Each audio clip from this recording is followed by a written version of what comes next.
ಬಂಧುಗಳೇ ನಮಸ್ಕಾರ, ಹೇಗಿದ್ರೆ ನೀವೆಲ್ಲರೂ? ನಾನು ಸುಬ್ರಹ್ಮಣ್ಯ ಎಸ್ ಹಂಡಿಗೆ. ಬಂಧುಗಳೇ, ಇದು ರಾಷ್ಟ್ರ ಮಟ್ಟದಲ್ಲಿ ಸದ್ದು ಮಾಡ್ತಿರುವಂಥ ಸುದ್ದಿ ಅಲ್ಲ, ಅಥವಾ ಈ ಸುದ್ದಿಯಿಂದ ನಮ್ಮ ಬದುಕು ಬದಲಾಗಿಬಿಡುತ್ತೆ ಇನ್ನೊಂದು ಮಗದೊಂದು ಅಂಥದ್ದೇನೂ ಕೂಡ ಅಲ್ಲ. ಆದರೆ ಒಂದಷ್ಟು ಮಂದಿಯಲ್ಲಿ ಜಾಗೃತಿ ಮೂಡಲಿ ಎನ್ನುವ ಕಾರಣಕ್ಕಾಗಿ ಈ ವಿಚಾರವನ್ನ ನಿಮ್ಮ ಮುಂದೆ ಇಡ್ತಾ ಇದ್ದೇನೆ. ಬಂಧುಗಳೇ, ಇಲ್ಲಿ ಯಾರಿಗೋಸ್ಕರನೋ ನೀವು ಹೋರಾಡ್ತಿರ್ತೀವಿ, ಯಾರಿಗೋಸ್ಕರನೋ ಅವ್ರು ನಮ್ಮಣ್ಣ ನಮ್ಮ ಬಾಸು ಅಂತ ಹೇಳಿ ಗುದ್ದಾಡ್ತಾ ಇರ್ತೀರಿ. ನಿಮ್ಮ ಕೆಲಸ, ನಿಮ್ಮ ಕುಟುಂಬ ಎಲ್ಲವನ್ನೂ ಕೂಡ ಮರೆತು ಯಾವುದೋ ಒಂದು ಅಭಿಮಾನದ ಗುಂಗಿನಲ್ಲಿ ನೀವೆಲ್ಲರೂ ಕೂಡ ಒಂದು ರೀತಿಯಲ್ಲಿ ನಾವು ಅವರಿಗೋಸ್ಕರ ಹಾಗೆ ಮಾಡ್ತೀವಿ, ಹೀಗೆ ಮಾಡ್ತೀರಿ ಅಂತ ಅಂದ್ಕೊಳ್ತಾ ಇರ್ತೀರಿ. ಆದರೆ ಒಮ್ಮೊಮ್ಮೆ ಏನಾಗಿಬಿಡುತ್ತೆ, ಅದೇ ನಿಮ್ಮ ಬದುಕಿಗೆ ಮುಳುವಾಗಿ ಬಿಡುತ್ತೆ. ಈ ಮಾತನ್ನ ಹೇಳೋದಕ್ಕೆ ಕಾರಣ ಏನಪ್ಪಾ ಅಂದ್ರೆ, ನಟ ಸುದೀಪ್ ಅಭಿಮಾನಿಗಳ ವಿರುದ್ಧ ದರ್ಶನ್ ಪತ್ನಿಯಾಗಿರುವಂಥ ವಿಜಯಲಕ್ಷ್ಮಿ ಇದೀಗ ದೂರನ್ನ ಕೊಟ್ಟಿದ್ದಾರೆ. ಸದ್ಯ ಯಾರು ಈ ರೀತಿಯಾಗಿ ವಿಜಯಲಕ್ಷ್ಮಿ ಅವರನ್ನು ನಿಂದಿಸಿದ್ರು ಅಂಥವರ ಹುಡುಕಾಟವನ್ನ ಪೊಲೀಸರು ಆರಂಭಿಸಿದ್ದಾರೆ. ನಿಮ್ಮೆಲ್ಲರಿಗೂ ಕೂಡ ನೆನಪಿರಬಹುದು, ನಟಿ ರಮ್ಯಾ ಏನ್ ಮಾಡಿದ್ರು, ದರ್ಶನ್ ಅಭಿಮಾನಿಗಳ ವಿರುದ್ಧ ಇದೇ ರೀತಿಯಾಗಿ ದೂರನ್ನ ಕೊಟ್ಟಿದ್ರು. ಅಂತಿಮವಾಗಿ ಅವರು ಯಾರ್ಯಾರು ಅಂತ ಹೇಳಿ ಪತ್ತೆ ಹಚ್ಚಿ ಅವರನ್ನ ಅರೆಸ್ಟ್ ಮಾಡಿದ್ರು ಪೊಲೀಸರು, ಅವರ ವಿರುದ್ಧ ಕ್ರಮವನ್ನ ತೆಗೆದುಕೊಂಡಿದ್ರು. ಆಗ ಆ ರೀತಿಯಾಗಿ ಅರೆಸ್ಟ್ ಆದಂತ ಅಭಿಮಾನಿಗಳ ಕುಟುಂಬಸ್ಥರು ಕಣ್ಣೀರನ್ನ ಹಾಕಿದ್ರು. ದಯವಿಟ್ಟು ನಮ್ಮ ಮಕ್ಕಳಿಗೆ ಏನು ಮಾಡಬೇಡಿ ಅಂತ ಹೇಳಿ. ಹಾಗೆ ನಟಿ ರಮ್ಯಾ ಅವರಲ್ಲೂ ಕೂಡ ಮನವಿಯನ್ನ ಮಾಡ್ಕೊಂಡಿದ್ರು. ಏನೋ ತಿಳಿದೋ ತಪ್ಪು ಮಾಡಿದ್ದಾರೆ, ದಯವಿಟ್ಟು ಕಾನೂನು ರೀತಿಯಲ್ಲಿ ಕ್ರಮ ಬೇಡ ಎನ್ನುವಂತ ರೀತಿಯಲ್ಲಿ. ಈಗ ಮತ್ತೊಮ್ಮೆ ಅಂಥದ್ದೇ ಬೆಳವಣಿಗೆ ಆಗಿದೆ, ಅಥವಾ ಅಂಥದ್ದೇ ರೀತಿಯಾದಂಥ ಒಂದಷ್ಟು ಡೆವಲಪ್ಮೆಂಟ್ ಆಗ್ತಾ ಇದೆ. ಏನಿದು ವಿಚಾರ ಅನ್ನೋದನ್ನು ಗಮನಿಸ್ತಾ ಹೋಗೋಣ. ನಾನು ಯಾವ ಕಾರಣಕ್ಕಾಗಿ ಈ ವಿಚಾರವನ್ನು ಹೇಳ್ತೀನಿ ಅನ್ನೋದು ನಾನು ಆರಂಭದಲ್ಲೇ ಹೇಳಿದೆ. ಇಂತಹ ಸುದ್ದಿಯನ್ನು ನೋಡಿ ಆದರೂ ಕೂಡ ನಾವು ಪಾಠ ಕಲಿಬೇಕಿದೆ, ನಾವು ಬುದ್ಧಿ ಕಲಿಬೇಕಿದೆ. ಹೌದು, ಅಭಿಮಾನ ಇರಬಾರ್ದು ಅಂತ ಹೇಳ್ತಾ ಇಲ್ಲ. ನಾವೆಲ್ಲರೂ ಕೂಡ ಒಬ್ಬೊಬ್ಬರ ಅಭಿಮಾನಿಗಳಾಗಿರ್ತೀವಿ. ಉದಾಹರಣೆಗೆ ನಾನೇ ನಟ ವಿಷ್ಣುವರ್ಧನ್ ಅವರ ಸಿನಿಮಾಗಳಂದ್ರೆ ನನಗೆ ಬಹಳ ಪ್ರೀತಿ. ಅವ್ರ ಸಿನಿಮಾಗಳು ಬಂದಂಥ ಸಂದರ್ಭದಲ್ಲಿ ಸಾಧ್ಯ ಆದರೆ ಥಿಯೇಟರ್ಗೆ ಹೋಗಿ ನೋಡ್ತಾ ಇದ್ದೆ, ಇಲ್ಲ ಅಂತಂದ್ರೆ ಎಲ್ಲ ಅವಕಾಶಗಳು ಸಿಗುತ್ತೆ ಅಲ್ಲಿ ನೋಡ್ತಾ ಇದ್ದೆ. ಅವರ ವ್ಯಕ್ತಿತ್ವವನ್ನು ಕೂಡ ನಾನು ಆರಾಧಿಸ್ತಾ ಇದ್ದೆ. ಅವರ ವ್ಯಕ್ತಿತ್ವ ನನಗೆ ಬಹಳನೇ ಇಷ್ಟ ಆಗ್ತಾ ಇತ್ತು. ಅದರ ಆಚೆಗೆ ಅವ್ರು ನಮ್ಗೆ ಹಂಗೆ, ಅವ್ರು ನಮ್ಗೆ ಹಿಂಗೆ ಅಂತ ಹೇಳಿ ಇನ್ನೊಂದೇನೋ ಮಾಡುವ ಕೆಲಸವನ್ನ ಮಾಡ್ತಾ ಇರಲಿಲ್ಲ. ಆದರೆ ಇತ್ತೀಚೆಗೆ ಆ ಅಭಿಮಾನ ಅನ್ನೋದಕ್ಕಿಂತ ನಮ್ಮಲ್ಲಿ ಅಂಧಾಭಿಮಾನ, ವ್ಯಕ್ತಿ ಪೂಜೆ ಇದೆಲ್ಲವೂ ಕೂಡ ಜಾಸ್ತಿ ಆಗಿಬಿಟ್ಟಿದೆ. ಅದು ಯಾವ್ಯಾವುದೋ ಹಂತಕ್ಕೆ ಹೋಗೋದಕ್ಕೆ ಶುರುವಾಗ್ಬಿಟ್ಟಿದೆ. ಈಗ ಇಲ್ಲಿ ಆಗ್ತಿರೋದು ಕೂಡ ಅದೇ. ಏನಾಯ್ತು ಇತ್ತೀಚೆಗೆ ಅಂತ ನಾವು ಗಮನಿಸ್ತಾ ಹೋಗೋದಾದ್ರೆ, ಇದೆಲ್ಲವೂ ಕೂಡ ಶುರುವಾಗಿದ್ದು ನಟ ಸುದೀಪ್ ಅವರಿಂದಲೇ. ನನ್ನ ಪ್ರಕಾರ ಇದರಲ್ಲಿ ಸುದೀಪ್ ಅವರ ಪಾತ್ರವೂ ಕೂಡ ಇದೆ. ಅವತ್ತಿಂಥದ್ದೊಂದು ಹೇಳಿಕೆಯನ್ನ ಕೊಟ್ಟಿಲ್ಲ ಅಂತ ಆಗಿದ್ರೆ ಇದು ಈ ಹಂತದವರೆಗೆ ಬರ್ತಾ ಇರಲಿಲ್ಲ ಅಂತ ಅನ್ಸುತ್ತೆ. ಈಗ ಸುದೀಪ್ ಅವರು ಅದನ್ನ ಹೇಗೆ ಬೇಕಾದ್ರೂ ಸಮರ್ಥನೆ ಮಾಡ್ಕೊಳ್ಬಹುದು. ತಮ್ಮ ಹೇಳಿಕೆ ವಿಚಾರಕ್ಕೆ ಸಂಬಂಧಪಟ್ಟ ಹಾಗೆ ಬೆಣ್ಣೆಯಲ್ಲಿ ಕೂದಲನ್ನ ತೆಗೆದ ರೀತಿಯಲ್ಲಿ ಅವರು ಮಾತಾಡ್ತಾ ಇರಬಹುದು. ಆದರೆ ಅದೀಗ ಬೇರೆ ಬೇರೆ ರೀತಿಯಲ್ಲಿ ಸಮಸ್ಯೆಗೆ ಕಾರಣ ಆಗಿದೆ, ಅಥವಾ ಒಂದು ಹಂತಕ್ಕೆ ಅದು ಡ್ಯಾಮೇಜ್ ಕೂಡ ಮಾಡಿಬಿಟ್ಟಿದೆ. ಏನಾಯ್ತು ಅಂದ್ರೆ, ಮಾರ್ಕ್ ಸಿನಿಮಾದ ಒಂದು ಇವೆಂಟ್ ಇತ್ತು ಹುಬ್ಬಳ್ಳಿಯಲ್ಲಿ. ಅಲ್ಲಿ ನಟ ಸುದೀಪ್ ಅವರು ಮಾತನಾಡೋ ಸಂದರ್ಭದಲ್ಲಿ ಏನಂದು ಬಿಟ್ರು ಅಂದ್ರೆ, ಯಾವುದೋ ಒಂದು ಪಡೆ ನಮ್ಮ ವಿರುದ್ಧ ಯುದ್ಧಕ್ಕೆ ರೆಡಿಯಾಗಿ ಬಿಟ್ಟಿದೆ, ನಾವು ಕೂಡ ಯುದ್ಧಕ್ಕೆ ಸಿದ್ಧ, ನಮ್ಮ ಮಾತಿಗೆ ಬದ್ಧ, ಏನೋ ನಮ್ಮ ಸಿನಿಮಾನ ಹಂಗೆ ಮಾಡಕ್ ಬರ್ತಿದ್ದಾರೆ, ಹಿಂಗೆ ಮಾಡಕ್ ಬರ್ತಿದ್ದಾರೆ, ಏನೇನೋ ಒಂದಷ್ಟು ಮಾತುಗಳೆಲ್ಲವನ್ನು ಕೂಡ ನಟ ಸುದೀಪ್ ಅವರು ಹೇಳಿದ್ರು. ಇಷ್ಟಾದ ನಂತರ ಮಾರನೇ ದಿನ ಮಾಧ್ಯಮಗಳಲ್ಲೂ ಕೂಡ ಈ ಸುದ್ದಿ ಪ್ರಸಾರ ಆಗೋದಕ್ಕೆ ಶುರುವಾಯಿತು. ಸೋಷಿಯಲ್ ಮೀಡಿಯಾದಲ್ಲೂ ಕೂಡ ವಿಪರೀತ ಸದ್ದು ಮಾಡೋದಕ್ಕೆ ಶುರುವಾಯಿತು. ಸುದೀಪ್ ಅವರಲ್ಲಿ ಪಡೆ ಎನ್ನುವಂಥ ಪದವನ್ನು ಬಳಸಿದಂಥ ಕಾರಣಕ್ಕಾಗಿ ದರ್ಶನ್ ಅವರ ಅಭಿಮಾನಿಗಳು ಹೇಳ್ತಾರೆ, ನಮ್ದೇ ಅದು ಗಜಪಡೆ, ನೀವು ನಮ್ಮನ್ನೇ ಉದ್ದೇಶಿಸಿ ಹೇಳಿದ್ದು ಅಂತ ಹೇಳಿ ಸುದೀಪ್ ಅವರ ಬಗ್ಗೆ ಕೆಟ್ಟದಾಗಿ ಬೈಯೋದಕ್ಕೆ ಶುರು ಮಾಡ್ಕೊಂಡ್ರು. ಅವ್ರನ್ನ ಹಿಗ್ಗಾಮುಗ್ಗ ತರಾಟೆಗೆ ತೆಗೆದುಕೊಳ್ಳೋಕೆ ಶುರು ಮಾಡ್ಕೊಂಡ್ರು. ನೀನ್ ಹಂಗೆ, ನೀನ್ ಹಿಂಗೆ ಅಂತ ಹೇಳಿ ಬಾಯಿಗೆ ಬಂದಂಗೆ ಮಾತಾಡೋಕೆ ಶುರು ಮಾಡ್ಕೊಂಡ್ರು. ಒಟ್ಟಾರೆಯಾಗಿ ವಿಪರೀತವಾಗಿ ಮಾರನೇ ದಿನ ಸದ್ದಾಯ್ತು. ಅದಾದ ಬಳಿಕ ದರ್ಶನ್ ಅವರ ಪತ್ನಿ ವಿಜಯಲಕ್ಷ್ಮಿ ಅವರಾದರೂ ಸುಮ್ಮನೆ ಇರಬೇಕಿತ್ತು. ಯಾಕಂದ್ರೆ ಅವ್ರು ಯಾರು ಕೂಡ ಚಿಕ್ಕ ಮಕ್ಕಳಲ್ಲ, ಅಥವಾ ಚಿಕ್ಕ ವಯಸ್ಸಿನವರಲ್ಲ. ಈಗ ಸುದೀಪ್ ಅವರ ವಯಸ್ಸು, ವಿಜಯಲಕ್ಷ್ಮಿ ಅವರ ವಯಸ್ಸು ಹೆಚ್ಚು ಕಡಿಮೆ ಈಗ 50ರ ಆಸುಪಾಸಿನಲ್ಲಿದ್ದಾರೆ ಅವರೆಲ್ಲರೂ ಕೂಡ. ಈ ಹಂತಕ್ಕೊಂದು ಪ್ರಬುದ್ಧತೆ, ಒಂದು ಮೆಚ್ಯೂರಿಟಿ ಎಲ್ಲವೂ ಕೂಡ ಇರಬೇಕಾಗಿತ್ತು. ಅಂದ್ರೆ ಮಾತನಾಡುವ ಸಂದರ್ಭದಲ್ಲಿ ವಿಜಯಲಕ್ಷ್ಮಿ ಅವರಾದ್ರೂ ಸುಮ್ಮನೆ ಇರಬೇಕಿತ್ತು. ಆದರೆ ವಿಜಯಲಕ್ಷ್ಮಿ ಅವರು ಒಂದು ಹೇಳಿಕೆಯನ್ನು ಕೊಟ್ಟು ಬಿಡ್ತಾರೆ. ಅವರು ಕೂಡ ಈಗ ಬೆಣ್ಣೆಯಲ್ಲಿ ಕೂದಲು ತೆಗೆದ ರೀತಿಯಲ್ಲೇ ಸಮರ್ಥನೆಯನ್ನು ಮಾಡಿಕೊಳ್ಳಬಹುದು, ಅಥವಾ ಅವ್ರು ನಾನು ಹೇಳಿದ ಹಾಗಲ್ಲ ಹೀಗಲ್ಲ ಅಂತ ಹೇಳಿ ಅವರಿಗೆ ಅಂದುಕೊಳ್ಳಬಹುದು. ಆದರೆ ಅವ್ರಿಗೆ ಗೊತ್ತಿತ್ತು ಈ ಹೇಳಿಕೆ ಎಷ್ಟು ಮಟ್ಟಿಗೆ ಡ್ಯಾಮೇಜ್ ಮಾಡುತ್ತೆ, ಈ ಹೇಳಿಕೆಯಿಂದ ಏನೆಲ್ಲ ಸಮಸ್ಯೆ ಆಗುತ್ತೆ ಅಂತ ಹೇಳಿ. ಅವತ್ತು ವಿಜಯಲಕ್ಷ್ಮಿ ಅವರು ಏನು ಹೇಳಿದ್ರು, ಯಾರ್ಯಾರೋ ನಮ್ಮ ಬಗ್ಗೆ ಮಾತಾಡ್ತಾರೆ, ದರ್ಶನ್ ಅವರು ಜೈಲಿನಲ್ಲಿ ಇದ್ದಾಗ, ದರ್ಶನ್ ಅವರು ಹೊರಗಡೆ ಇದ್ದಾಗ, ಅವ್ರು ಬೆಂಗಳೂರಲ್ಲಿ ಇದ್ದಾರೋ ಇಲ್ವೋ ಎನ್ನುವ ರೀತಿಯಲ್ಲಿ ಸುಮ್ಮನೆ ಇದ್ದು ಬಿಡ್ತಾರೆ. ನೀವು ಕೋಪ ಮಾಡ್ಕೋಬೇಡಿ, ನೀವು ಬೇಜಾರು ಮಾಡ್ಕೋಬೇಡಿ, ನೀವು ಹಾಗೆ ಮಾಡ್ಕೋಬೇಡಿ ಎನ್ನುವ ರೀತಿಯಲ್ಲಿ ವಿಜಯಲಕ್ಷ್ಮಿ ಅವರು ಹೇಳಿಕೆಯನ್ನು ಕೊಟ್ಟು ಬಿಡ್ತಾರೆ. ಅಂದ್ರೆ ಒಂದು ಕಡೆಯಿಂದ ಏನು ಹೇಳೋದು, ಹಂಗೆ ಮಾಡ್ಕೋಬೇಡಿ, ಬೇಜಾರಾಗಬೇಡಿ, ಕೋಪ ಮಾಡ್ಕೋಬೇಡಿ ಅನ್ನೋದು. ಪರೋಕ್ಷವಾಗಿ ಅಭಿಮಾನಿಗಳನ್ನ ನೋಡಿ ಯಾರೋ ಹಿಂಗೆ ಹೇಳ್ತಿದ್ದಾರೆ, ನಿಮ್ಮ ಗಮನಕ್ಕಿರಲಿ ಎನ್ನುವ ರೀತಿಯಲ್ಲಿ ಅಭಿಮಾನಿಗಳನ್ನ ಉದ್ದೇಶಿಸಿ ಮಾತನಾಡೋದು. ಇವ್ರದೆಲ್ಲ ಏನೂ ಅರ್ಥ ಆಗಲ್ಲ. ಪೌಡ ಸಣ್ಣ ಮಕ್ಕಳ ರೀತಿಯಲ್ಲಿ ಈ ರೀತಿಯಾಗಿ ಹೇಳಿಕೆಯನ್ನು ಕೊಟ್ಬಿಟ್ರು ವಿಜಯಲಕ್ಷ್ಮಿ ಅವರು. ಆಗ ಅವರ ಅಭಿಮಾನಿಗಳು ಮೊದಲೇ ಶುರು ಮಾಡ್ಕೊಂಡಿದ್ರು, ಇದು ಗಜಪಡೆಯ ವಿರುದ್ಧವೇ ಯುದ್ಧ, ಇದು ಗಜಪಡೆಯನ್ನೇ ಉದ್ದೇಶಿಸಿ ಸುದೀಪ್ ಅವರು ಮಾತನಾಡಿದ್ದು ಎನ್ನುವಂಥ ರೀತಿಯಲ್ಲಿ ಮೊದಲೇ ಅವರೊಂದು ರೀತಿಯಲ್ಲಿ ಯುದ್ಧವನ್ನು ಶುರು ಮಾಡಿಬಿಟ್ಟಿದ್ರು ಸೋಷಿಯಲ್ ಮೀಡಿಯಾದಲ್ಲಿ. ಯಾವಾಗ ವಿಜಯಲಕ್ಷ್ಮಿ ಅವರು ಅಂಥದ್ದೊಂದು ಸ್ಟೇಟ್ಮೆಂಟ್ ಕೊಟ್ಟುಬಿಟ್ರು, ಅಭಿಮಾನಿಗಳಿಗೆ ನಮ್ಮ ಅತ್ತಿಗೆನೇ ಮಾತಾಡಿಬಿಟ್ರು, ನಮ್ಮ ಅತ್ತಿಗೆನೇ ಹೇಳಿಬಿಟ್ರು ಎನ್ನುವ ರೀತಿಯಲ್ಲಿ ಅವರು ಕೂಡ ಇದಾಗ್ಬಿಡ್ತು. ಅದು ಸಹಜವಾಗಿ ಸುದೀಪ್ ಅವರ ಹೇಳಿಕೆಗೆ ವಿಜಯಲಕ್ಷ್ಮಿ ಅವರು ತಿರುಗೇಟ್ ಕೊಟ್ಟರು ಎನ್ನುವ ರೀತಿಯಲ್ಲಿ ವಿಚಾರ ಸದ್ದು ಮಾಡೋದಕ್ಕೆ ಶುರುವಾಗುತ್ತೆ. ಯಾರು ಏನ್ ಬೇಕಾದ್ರೂ ಸಮರ್ಥನೆ ಮಾಡ್ಕೊಳ್ಬೋದು, ವಿಜಯಲಕ್ಷ್ಮಿ ಅವರು ತಿರುಗೇಟ್ ಕೊಟ್ಟಿದ್ದಲ್ಲ, ಅದು ಹಂಗೆ, ಇದು ಮಾಧ್ಯಮಗಳೇ ಬೆಂಕಿ ಹಚ್ಚಿದ್ದು ಅಂತ ಹೇಳಿ. ಯಾರು ಬೆಂಕಿ ಹಚ್ಚಿದ್ದಲ್ಲ, ಈಗ ಮಾಧ್ಯಮಗಳೇ ಬೇಕು ಅಂತಿಲ್ಲ, ಈಗ ಸೋಷಿಯಲ್ ಮೀಡಿಯಾ ಇದೆ, ಸೋಷಿಯಲ್ ಮೀಡಿಯಾದಲ್ಲಿ ವಿಪರೀತ ಸದ್ದು ಮಾಡೋದಕ್ಕೆ ಶುರುವಾಗ್ಬಿಡುತ್ತೆ. ಮಾಧ್ಯಮಗಳಲ್ಲಿ ಸುದ್ದಿ ಪ್ರಸಾರ ಆಗೋಕ್ಕೂ ಮುನ್ನವೇ ಸೋಷಿಯಲ್ ಮೀಡಿಯಾದಲ್ಲೇ ಶುರು ಆಗ್ಬಿಟ್ಟಿತ್ತು ವಿಜಯಲಕ್ಷ್ಮಿ ಅವರು ತಿರುಗೇಟ್ ಕೊಟ್ಟಿದ್ದು, ವಿಜಯಲಕ್ಷ್ಮಿ ಅವರು ಸುದೀಪ್ ಅವರನ್ನು ಉದ್ದೇಶಿಸಿ ಮಾತನಾಡಿದ್ದು ಎನ್ನುವ ರೀತಿಯಲ್ಲಿ ಒಟ್ಟಾರೆಯಾಗಿ ಅಷ್ಟೊತ್ತಿಗಾಗಲೇ ಅಭಿಮಾನಿಗಳು ತೀವ್ರವಾದಂಥ ಜಟಾಪಟಿ ಎಲ್ಲವನ್ನು ಕೂಡ ಶುರು ಮಾಡ್ಕೊಂಡಿದ್ರು.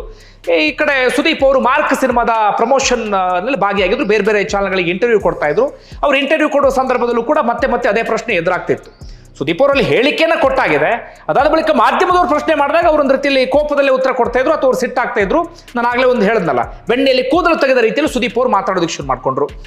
ಏನಂತ ಸುದೀಪ್ ಅವರು ಹೇಳೋಕೆ ಶುರು ಮಾಡಿದ್ರು ಅಂದ್ರೆ, ನಾನು ದರ್ಶನ್ ಅವರ ಹೆಸರನ್ನ ಎಲ್ಲಾದರೂ ಹೇಳಿದ್ದೇನಾ, ನಾನು ದರ್ಶನ್ ವಿಚಾರವನ್ನು ಪ್ರಸ್ತಾಪ ಮಾಡೇ ಇಲ್ಲ, ನಾನು ಮಾತನಾಡಿದ್ದು ಪೈರಸಿ ಬಗ್ಗೆ ಎನ್ನುವ ರೀತಿಯಲ್ಲಿ ಆಗ ಸುದೀಪ್ ಅವರು ಹೇಳಿದ್ರು.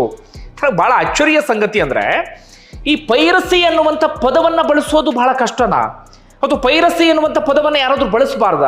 ಯಾಕೆ ಹೇಳ್ತಿದ್ದೇನೆಂದ್ರೆ, ಹುಬ್ಬಳ್ಳಿಯ ಇವೆಂಟ್ ಸಂದರ್ಭದಲ್ಲಿ ನೇರವಾಗಿ ಹೇಳ್ಬೋದಿತ್ತು, ನೋಡಿ ನಾನು ಪೈರಸಿಯನ್ನು ಉದ್ದೇಶಿಸಿ ಮಾತನಾಡಿದ್ದು, ಪೈರಸಿಯಿಂದ ಕೇವಲ ನಮ್ಮ ಸಿನಿಮಾಗಳಿಗಲ್ಲ ಬೇರೆ ಬೇರೆ ಸಿನಿಮಾಗಳಿಗೂ ಕೂಡ ಸಮಸ್ಯೆ ಆಗ್ತಿದೆ ಎನ್ನುವ ರೀತಿಯಲ್ಲಿ ಇಡೀ ಚಿತ್ರರಂಗದ ಸಮಸ್ಯೆಯನ್ನ ಅಲ್ಲಿ ಎತ್ತಿ ಹಿಡಿಯುವಂಥ ಕೆಲಸವನ್ನ ಮಾಡ್ಬೋದಿತ್ತು. ಆದ್ರೆ ಸುದೀಪ್ ಅವರೆಲ್ಲೂ ಅಲ್ಲಿ ಪೈರಸಿ ಅಂತ ಹೇಳಿಲ್ಲ, ಪೈರಸಿ ವಿರುದ್ಧದ ಯುದ್ಧ ಅಂತ ಹೇಳಿಲ್ಲ, ಅದು ನಮ್ಮ ಸಿನಿಮಾದ ವಿರುದ್ಧ ಒಂದು ಯುದ್ಧ ಶುರುವಾಗಿದೆ ಅಂತ ಹೇಳಿ ವೈಯಕ್ತಿಕವಾಗಿ ಅವ್ರ ಸಿನಿಮಾ ಬಗ್ಗೆ ಅಲ್ಲಿ ಪರ್ಟಿಕ್ಯುಲರ್ ಆಗಿ ಮಾತಾಡ್ತಾರೆ. ಬಿಟ್ರೆ ಕನ್ನಡ ಸಿನಿಮಾ ಇಂಡಸ್ಟ್ರಿಗೆ ಏನೋ ಪೈರಸಿಯಿಂದ ಸಮಸ್ಯೆ ಆಗ್ತಿದೆ ಅಥವಾ ನನ್ನ ಸಿನಿಮಾಗೇನೋ ಪೈರಸಿಯಿಂದ ಸಮಸ್ಯೆ ಆಗ್ತಿದೆ ಅಂಥದ್ದೇನು ಕೂಡ ಹೇಳಲಿಲ್ಲ.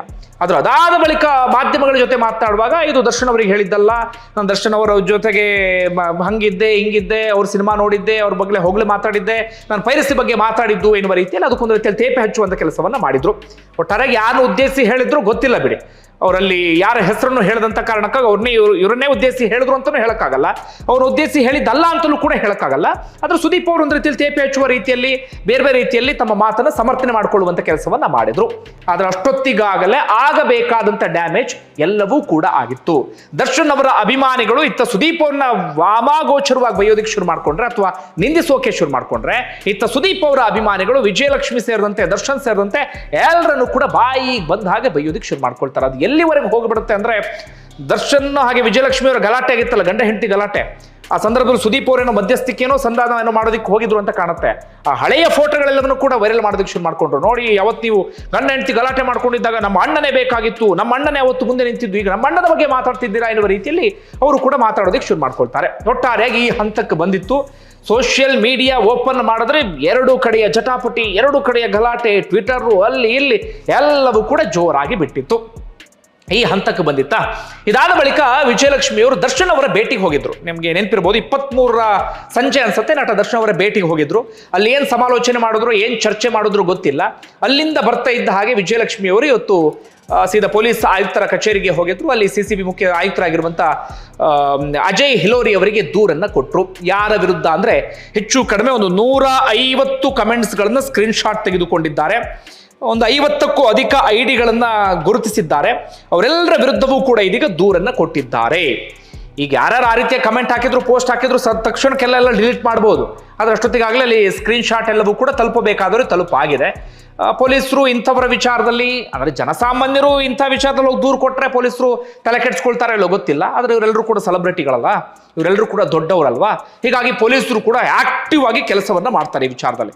ಯಾವಾಗ ಹೇಳಿ, ರಮ್ಯಾ ದೂರು ಕೊಟ್ಟ ತಕ್ಷಣವೇ ಪೊಲೀಸರು ಆಕ್ಟಿವ್ ಆಗಿ ಬಿಟ್ಟಿದ್ರು. ಯಾರದು ಕಮೆಂಟ್ ಮಾಡಿದ್ದು, ಯಾರದು ಹಿಂಗಂದಿದ್ದು ಅಂತ ಹೇಳಿ ಅವ್ರ ಹೆಡೆ ಮೋರಿ ಕಟ್ಟಿ ಎಳ್ಕೊಂಡು ಬಂದು ಅವನ್ನೆಲ್ಲರನ್ನು ಕೂಡ ಜೈಲಿಗೆ ತಳ್ಳುವಂತ ಕೆಲಸವನ್ನ ಮಾಡಿದ್ರು. ಈಗ ಸುಮ್ಮನೆ ಇರ್ತಾರ? ಈಗಲೂ ಸುಮ್ಮನೆ ಇರೋದಿಲ್ಲ. ದರ್ಶನ್ ಪತ್ನಿಯವರೇ ಸ್ವತಃ ಅಲ್ಲಿಗೆ ಬಂದು ದೂರನ್ನು ಕೊಟ್ಟಿದ್ದಾರೆ. ಪೊಲೀಸರು ಆಕ್ಟಿವ್ ಆಗ್ತಾರೆ. ಆಕ್ಟಿವ್ ಆಗಬಾರ್ದು ಅಂತ ನಾನು ಹೇಳ್ತಾ ಇಲ್ಲ, ಹೌದು ಆಕ್ಟಿವ್ ಆಗಬೇಕು. ಕೆಟ್ಟದಾಗಿ ಕಮೆಂಟ್ ಮಾಡುವಂಥವ್ರನ್ನ, ಕುಟುಂಬದವರನ್ನ ನಿಂದಿಸುವಂಥವ್ರನ್ನ, ಇನ್ನೊಬ್ಬರ ಮಾನಸಿಕ ನೆಮ್ಮದಿಯವರನ್ನ ಕಿತ್ತುಕೊಳ್ಳುವಂಥವ್ರನ್ನ, ಮಾನಸಿಕ ನೆಮ್ಮದಿಯನ್ನು ಹಾಳು ಮಾಡುವಂಥವ್ರ ವಿರುದ್ಧ ಕಠಿಣವಾದಂಥ ಕ್ರಮ ತೆಗೆದುಕೊಳ್ಬೇಕು. ಹೌದು, ಅದು ನಾನು ಹೇಳ್ತಿರೋದೇನೋ ಸೆಲೆಬ್ರಿಟಿಗಳ ವಿಚಾರದಲ್ಲಿ ಎಷ್ಟು ಆಸಕ್ತಿಯನ್ನು ತೋರ್ತಿರೋ ಜನಸಾಮಾನ್ಯರ ವಿಚಾರದಲ್ಲೂ ಅಷ್ಟೇ ಆಸಕ್ತಿಯನ್ನು ತೋರಿ ಅಂತ ನಾನು ಹೇಳೋದಕ್ಕೆ ಕೊಟ್ಟಿರೋದು. ಒಟ್ಟಾರೆ ಪೊಲೀಸರಿಗೆ ಏನು ಮಾಡ್ತಾರೆ, ಯಾರ್ಯಾರು ಅಂತೇಳಿ ಹುಡುಕ್ತಾರೆ. ಈಗೇನು ಹುಡುಕೋದೆಲ್ಲ ಭಾಳ ಕಷ್ಟ ಅಲ್ಲ ಈಗಿನ ಇದರಲ್ಲಿ. ಅವ್ರನ್ನ ಮತ್ತೆ ಕರ್ಕೊಂಡು ಬಂದು ಜೈಲಿಗೆ ತಳ್ಳುವಂಥ ಕೆಲಸವನ್ನ ಮಾಡ್ತಾರೆ. ಇದರಿಂದ ಲಾಸ್ ಆಗೋದು ಯಾರಿಗೆ? ನಮ್ಮಣ್ಣ, ನಮ್ಮ ಬಾಸು ಅಂತೇಳಿ ಹಾರಾಡ್ತಿದ್ರಲ್ಲ, ಕೂಗಾಡ್ತಿದ್ರಲ್ಲ, ಅವರಿಗೆ ಈಗ ಪರಿಣಾಮ ಬೀರುತ್ತೆ. ಯಾಕಂದ್ರೆ ಅವ್ರ ಅಪ್ಪ ಅಮ್ಮ ಈಗ ಕಣ್ಣೀರು ಹಾಕೋದಿಕ್ಕೆ ಶುರು ಮಾಡ್ಕೊಳ್ತಾರೆ. ಅವರ ಕುಟುಂಬಸ್ಥರಿಗೆ ಈಗ ಒಂದು ರೀತಿಯಲ್ಲಿ ಸಂಕಟ, ನೋವು ಎಲ್ಲವೂ ಕೂಡ ಶುರುವಾಗುತ್ತೆ. ಪೊಲೀಸು ಕೇಸು ಅಂದಾಗ ಸಹಜವಾಗಿ ಎಷ್ಟೇ ಧೈರ್ಯ ಇದ್ರೂ ಕೂಡ ಎಂಥವರಿಗೂ ಕೂಡ ಹೆದರಿಕೆ ಶುರುವಾಗ್ಬಿಡುತ್ತೆ. ಒಮ್ಮೆ ಕೇಸ್ ಬಿತ್ತು ಅಂತಾದ್ರೆ ಎಷ್ಟು ಪರದಾಡಬೇಕು ಎಲ್ರಿಗೂ ಕೂಡ ಗೊತ್ತಿರುವಂತ ವಿಚಾರ. ಈಗ ಪೊಲೀಸರಂತೂ ಸುಮ್ಮನೆ ಇರೋದಿಲ್ಲ, ಅವ್ರನ್ನ ಹುಡುಕಿ ಎಳ್ಕೊಂಡು ಬರುವಂತ ಕೆಲಸವನ್ನ ಮಾಡ್ತಾರೆ. ಆ ಕಾರಣಕ್ಕಾಗಿ ನಾನು ಹೇಳಿದ್ದು ಆರಂಭದಲ್ಲಿ, ಇದೊಂದು ಜಾಗೃತಿ ಮೂಡಿಸುವಂತ ವಿಡಿಯೋ ಅಂತ ಹೇಳಿ. ದಯವಿಟ್ಟು ಈ ರೀತಿಯಾಗಿ ಬಡದಾಡ್ಕೊಳ್ಳೋಕೆ ಹೋಗಬೇಡಿ. ಇಲ್ಲಿ ವಿಜಯಲಕ್ಷ್ಮಿ ಎರಡೆರಡು ಸಂದೇಶವನ್ನು ಸಾರ್ತಿದ್ದಾರೆ. ಒಂದು, ಅವರು ಈಗಾಗಲೇ ಪೋಸ್ಟ್ ಅನ್ನು ಕೂಡ ಹಾಕಿದ್ದಾರೆ, ನಾವು ಎಷ್ಟು ದಿನ ಅಂತ ಸಹಿಸ್ಕೊಳ್ಳೋಕೆ ಸಾಧ್ಯ ಇಲ್ಲ ಅಂತ ಹೇಳಿ.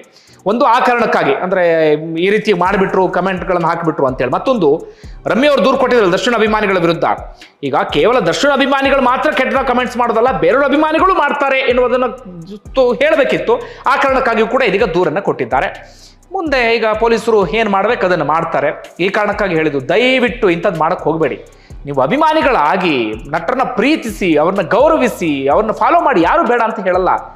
ಸಿನಿಮಾಗಳು ಬಂದಾಗ ಆರಾಮಾಗಿ ಹೋಗಿ ಥಿಯೇಟ್ರಲ್ಲಿ ಎಂಜಾಯ್ ಮಾಡ್ಕೊಂಡು ಬನ್ನಿ, ಖುಷಿಯಾಗಿ ಆರಾಮಾಗಿ ಬನ್ನಿ. ಅದನ್ನು ಬಿಟ್ಕೊಂಡು ಸೋಷಿಯಲ್ ಮೀಡಿಯಾದಲ್ಲಿ ನಮ್ಮ ಅಣ್ಣ, ನಿಮ್ಮ ಅಣ್ಣ ಅಂತೇಳಿ ಕಿತ್ತಾಡೋದಲ್ಲಿ ಯಾಕೆ? ಇದರಿಂದ ಯಾರಿಗೇನು ಪ್ರಯೋಜನ ಆಗತ್ತೆ ಹೇಳಿ? ಕನ್ನಡ ಸಿನಿಮಾ ಇಂಡಸ್ಟ್ರಿಯ ಆರೋಗ್ಯಯುತ ವಾತಾವರಣವೇ ಕಂಪ್ಲೀಟ್ ಆಗಿ ಹಾಳಾಗಿ ಹೋಗ್ಬಿಡುತ್ತೆ. ಈಗ ತಾನೇ ಕನ್ನಡ ಸಿನಿಮಾ ಇಂಡಸ್ಟ್ರಿ ಎಲ್ಲ ಕಡೆಗಳಲ್ಲೂ ಕೂಡ ಗುರ್ಸ್ಕೊಳ್ತಾ ಇದೆ.